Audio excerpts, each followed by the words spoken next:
Hello students, welcome to this session of geometry.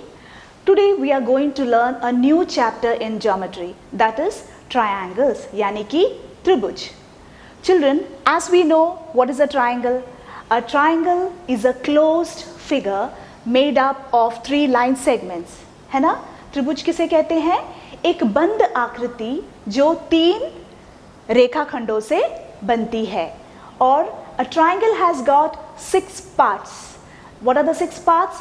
3 line segments, 3 sides and 3 angles. एक त्रिभुज के कितने भाग होते हैं? उनके भी 6 भाग होते हैं. वे हैं 3 भुजाएं और 3 कोण. उसके अलावा आप ट्राइंगल्स के बारे में क्या जानते हैं कि there are different types of triangles. These things you have been learning since childhood, like 5th standard itself you are learning what are the different types of triangles, but I'd like to give a quick touch to it and then we will proceed further. So the triangles are divided based on sides and based on angles. If it is based on sides, what are the different types of triangles? They are equilateral triangle, यानी कि समबाहु त्रिभुज. Second is isosceles triangle, यानी समद्विबाहु त्रिभुज. And scalene triangle यानी विषम बाहु त्रिभुज. ठीक है. So what do you mean by an equilateral triangle? A triangle in which all 3 sides are equal is called a equilateral triangle. जिसके तीनों भुजाएं बराबर हो उन्हें समबाहु त्रिभुज कहते हैं. What is isosceles triangle? Isosceles triangle in which 2 sides are equal. जिस त्रिभुज के 2 भुजाएं बराबर हो उन्हें समद्विबाहु त्रिभुज कहते हैं. And विषम बाहु, scalene triangle, a triangle in which no sides are equal. कोई भी भुजा बराबर ना हो उन्हें विषम बाहु त्रिभुज कहते हैं. Right children? Now based on angles, what are the different types of triangles? They are acute angle triangle यानी कि न्यून कोण त्रिभुज, राइट एंगल ट्राइंगल यानी कि समकोण त्रिभुज और obtuse angle triangle यानी अधिक कोण त्रिभुज. So what is acute angle triangle? A triangle in which all the 3 angles are less than 90 degree is called acute angle triangle, right? And then what is your right angle triangle? A triangle in which one angle is 90 degree is called a right triangle. Now why is that only one angle should be right angle?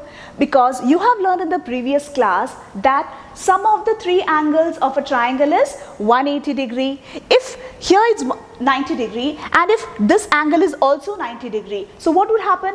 90 degree plus 90 degree is 180 degree. Then what about the third angle? Third angle should be 0. Is that possible? Can you form a triangle? No. So only one angle should be 90 degree. ठीक है? Then what do you mean by obtuse angle triangle? A triangle in which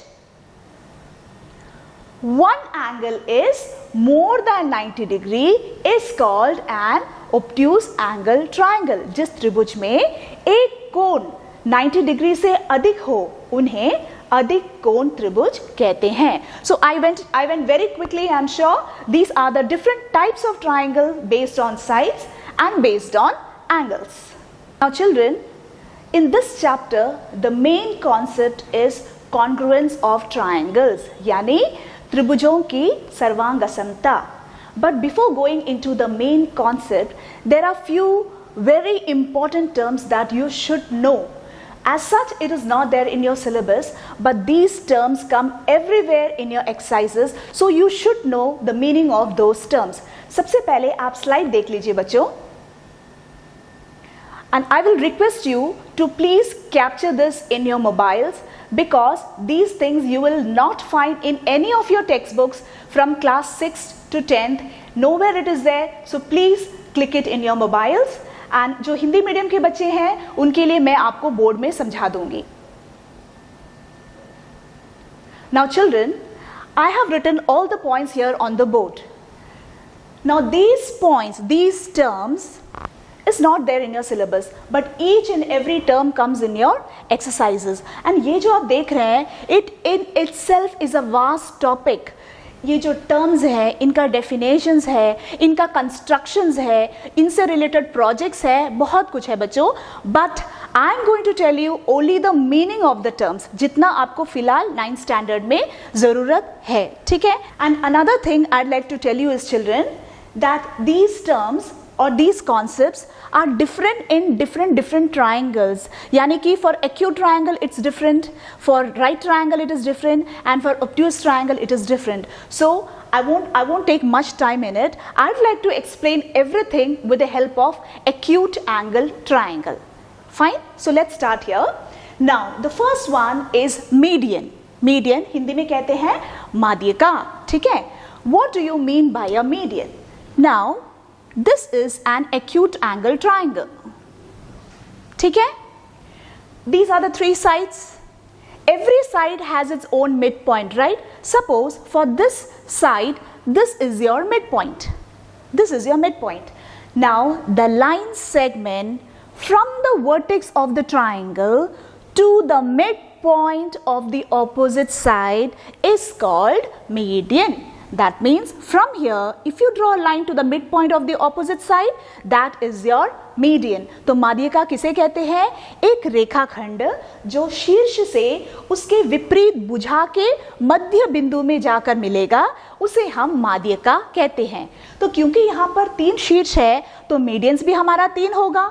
जैसे यहाँ पे अगर सोचिए कि ये आपका मध्य बिंदु है, if this is the midpoint, then what is your median? From here you will draw the median this way, right? And similarly, if the midpoint is here, then from this vertex you will have another median. So how many medians are there? There are 3 medians, and all the medians will meet at one common point. They are meeting here. This point, the point of concurrence of the 3 medians, is called centroid, यानी कि केंद्रक. केंद्रक में तीनों माध्यिका आपस में मिलते हैं. I hope the median is clear. यानी जब भी आपको क्वेश्चन में मीडियन आएगा, आपको समझ जाना चाहिए कि opposite side is being divided into 2 equal parts. Fine. Now the next one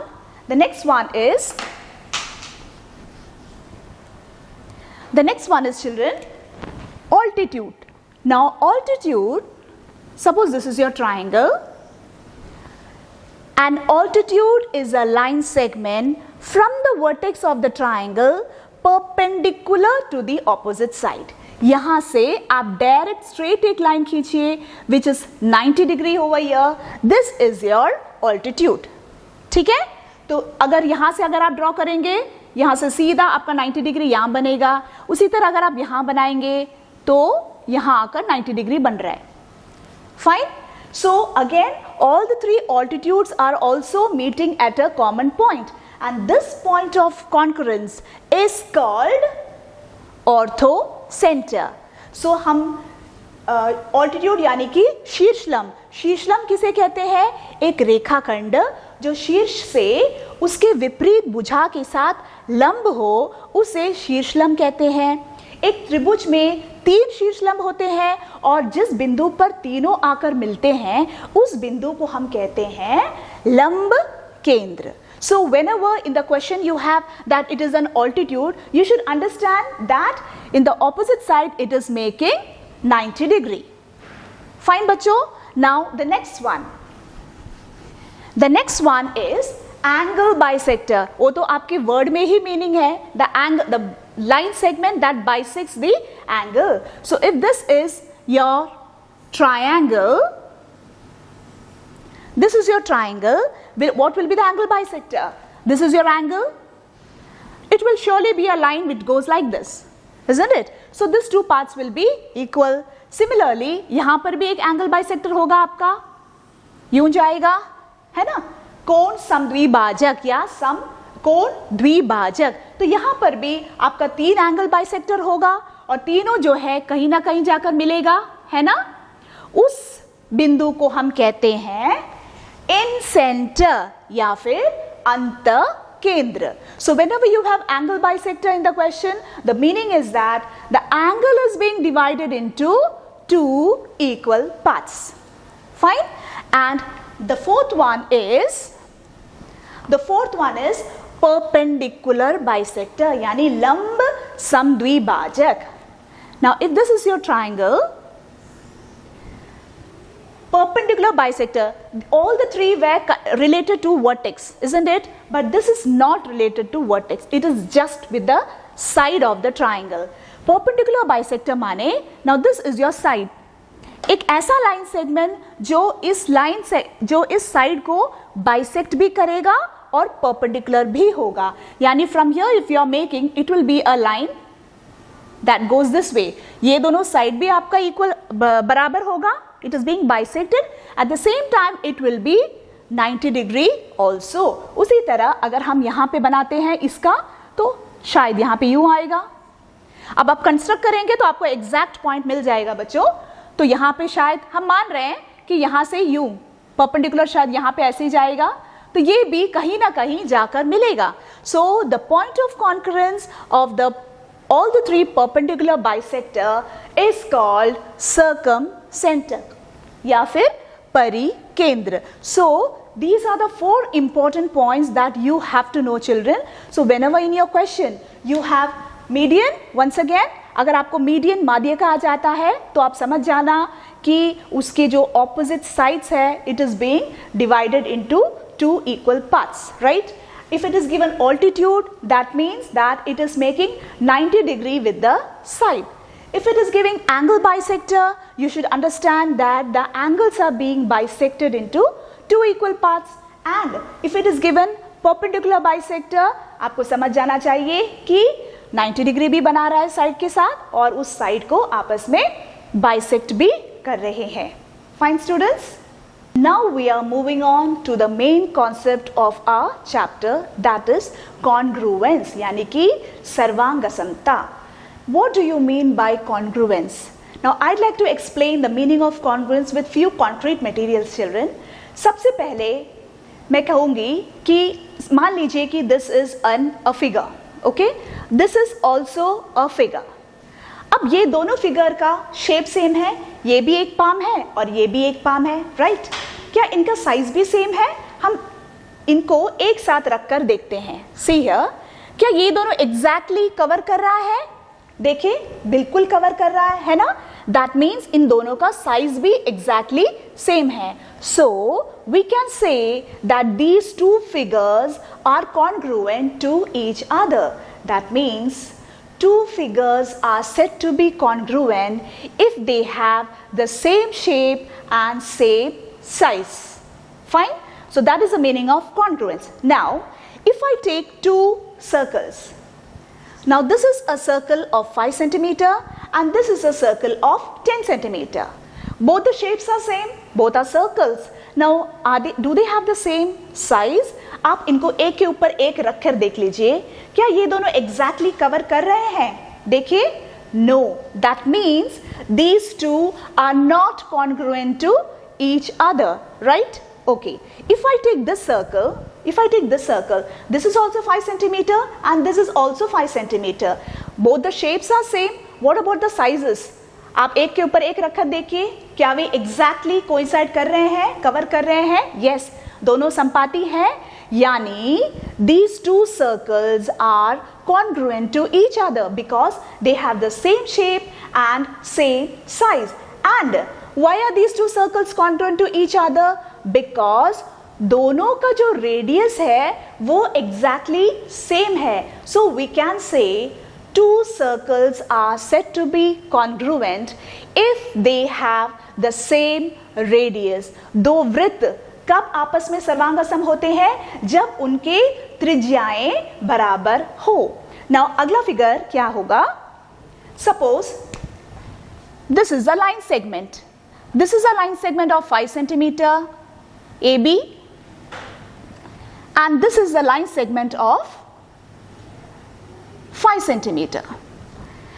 ये लाइन सेगमेंट 5 सेंटीमीटर है, ये लाइन सेगमेंट भी 5 सेंटीमीटर है. तो क्या हम कह सकते हैं कि वे कॉन्ग्रुएंट है? Yes, they are congruent to each other. तो हम इसे लिखेंगे कैसे? We will write it as AB line segment is congruent to PQ line segment. This is the symbol for congruence. Equal to symbol और ऊपर में एक उल्टा S, this is a symbol for congruence, ठीक है। So these two line segments are congruent, यानी two line segments are said to be congruent if they have the same length. दो रेखाखंड तब सर्वांगासम होते हैं जब उनके लंबाई बराबर हो. And another one, children, this is your angle. ये आपका एंगल है, right? Suppose this is 60 degree and this is also 60 degree. So are these two angles equal? Sorry, are they congruent? Yes, they are equal also and they are congruent also. So when are two angles said to be congruent? Two angles are said to be congruent when they have the same measures. दो कोण तब सर्वांगासम होते हैं जब उनके माप बराबर हो. अगला फिगर हम देखते हैं. Now I've got two squares here. Are these two squares congruent? Yes, because same shape and you can see that they are coinciding. संपाती है, यानी वो बिल्कुल ये दोनों सर्वांगासम है. ये क्यों सर्वांगासम है? जब हम ऐसे रखते हैं आप देख सकते हैं उनका जो साइड्स है वो बिल्कुल बराबर हैं. So we can say two squares are congruent to each other if they have the same side length. दो वर्ग तब सर्वांगासम होते हैं अगर उनकी भुजाएं बराबर हो. ठीक है. अगला देखिए, आयत देखिए, दो आयत, ये आपकी दो आयत हैं. ये दोनों आपस में कॉन्ग्रुएंट हैं because they have the same shape and same size. So why are they congruent to each other? Because आप देख सकते हैं दोनों बिल्कुल कोइंसाइड कर रहे हैं, उनका लंबाई भी सेम है, उनका चौड़ाई भी सेम है ना. So when are two rectangles said to be congruent? Two rectangles are said to be congruent when they have the same length and same breadth. उनका जब लंबाई और चौड़ाई दोनों इक्वल हो तब हम कह सकते हैं कि दो आयत आपस में सर्वांगासम है. And so till now what did you learn, children? Two figures are said to be congruent if they have the same shape and same size. Two circles are said to be congruent if they have the same radius. Two line segments are said to be congruent if they have the same length. Two angles are said to be congruent if they have the same measure. Two squares are said to be congruent if they have the same side length. And two rectangles are said to be congruent if they have the same length and breadth. Now we are coming to the main part, that is two triangles. This is our chapter, the congruence of triangles. तो जिस तरह हमने सभी figures में देखे कि because their dimensions are same, so they are congruent to each other. तो उस हिसाब से अगर देखा जाए ये दोनों ट्राइंगल, इनके कितने पार्ट्स हैं? I have already told you that this triangle has got 6 parts. इसके 3 sides और 3 कोण है ना. उसी तरह इस ट्राइंगल में भी 6 parts है. So what does that mean? The 6 parts of this triangle should be equal to the 6 parts of this triangle. Only then we can say that both the triangles are congruent to each other. This is congruence of triangles, the starting of the chapter. Now suppose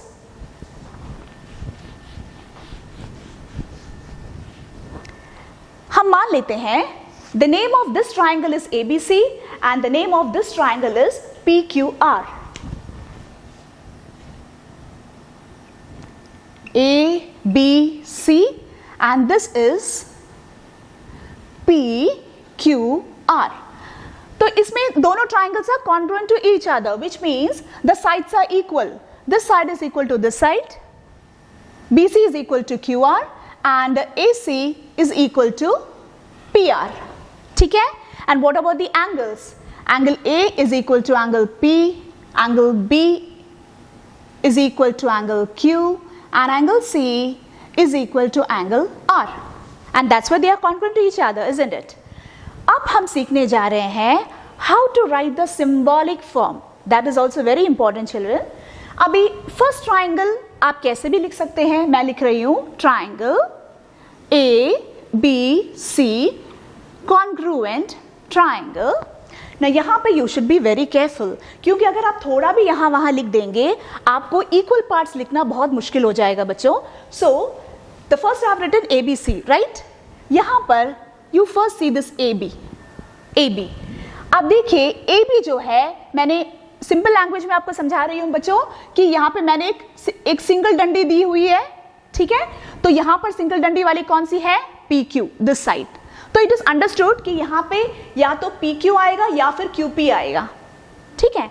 अब हम अगला part देख लेते हैं. आप angles भी देख सकते हैं, आप साइड्स भी देख सकते हैं, ठीक है. तो मैंने पहले AB लिया, उसके बाद मैंने लिया BC. आपका BC देखिए यहाँ पर मैंने 2 डंडी डाली हुई है. तो यहाँ पर 2 डंडी वाली कौन सी है? इट इज QR, है ना. तो हमारा कैसे आएगा यहाँ पर? This one and then this one, right. तो हमारा यहाँ पर भी PQ और ये QR. तो this is how you right the symbolic form. और एक एग्जाम्पल मैं बताती हूं.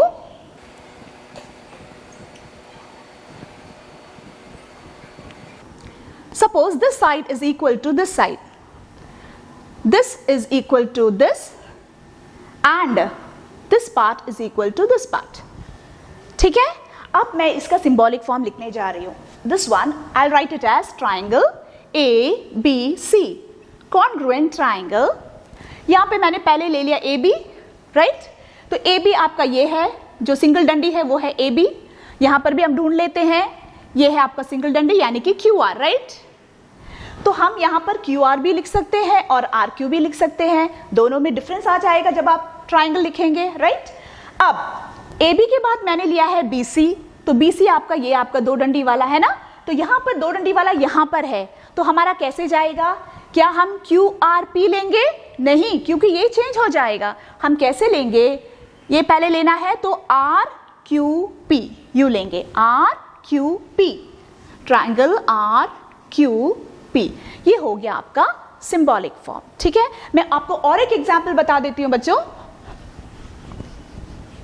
सपोज कीजिए कि इस ट्राइंगल को मैं ABC ना लेकर कुछ और ले लेती हूं. जैसे कि ट्राइंगल मैं ले लेती हूं BCA.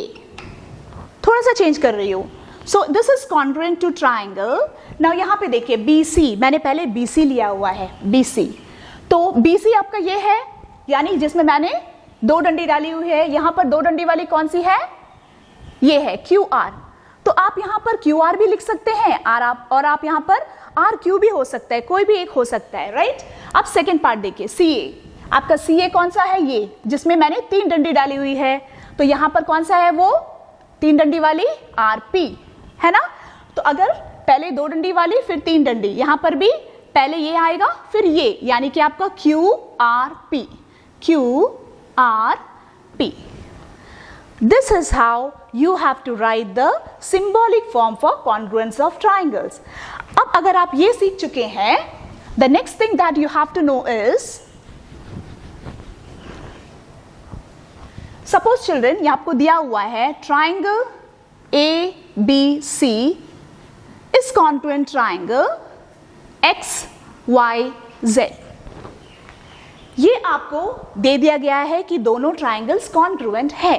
इसका मतलब ये है कि every side of this triangle is equal to every side of this triangle. Every angle of this triangle is equal to every angle of this triangle, and every vertex is with 1-to-1 correspondence with this triangle. तो हम इसे कैसे लिखेंगे? यहाँ पर हम इससे directly हम उनका करस्पॉन्डिंग पार्ट्स लिख सकते हैं. जैसे पहले हम साइड्स लिखेंगे. ये आपका AB है, ये इक्वल होगा आपका XY के साथ, यानी AB is equal to XY. ठीक है, आपका पहला साइड हो चुका है. अगला देखिए ये BC. BC will be equal to YZ. Now the third side AC. AC क्या के इक्वल होगा? ये XZ. इसलिए मैंने कहा था कि symbolic form is very essential. अब आते हैं एंगल्स की ओर. एंगल्स देखिए, पहला है आपका angle A. Angle A will be equal to angle X. Angle B will be equal to कौन सा हमारा सेकेंड वाला? Angle Y. and angle C is equal to angle Z. These are all corresponding parts, children. AB का corresponding XY, BC का corresponding side is YZ. अब हम देखते हैं vertices. So vertices अब equal भी लिख सकते हैं, हम correspondence में भी लिख सकते हैं. तो हम कैसे लिखेंगे A और X? A is in correspondence with X. You लिखते हैं आप correspondence का symbol, ठीक है? और second क्या है आपका B? B is in correspondence with Y. And C is in correspondence with Z. तो इससे आपको क्या पॉइंट मिलता है बच्चों कि every part here is in correspondence with this. These are all called the corresponding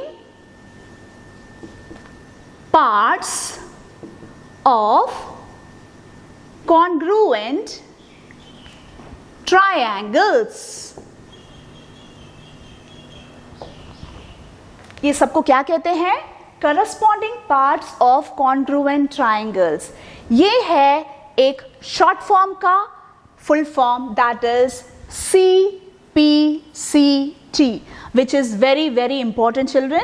Corresponding parts of congruent triangles. अगर हम इसे हिंदी में कहें तो सर्वांगसम त्रिभुजों के संगत भाग. लेकिन जब आप हिंदी मीडियम के बच्चे भी जब आप सम्स करेंगे आप सीधा CPCT लिख सकते हैं. I hope the meaning of the CPCT is clear, children.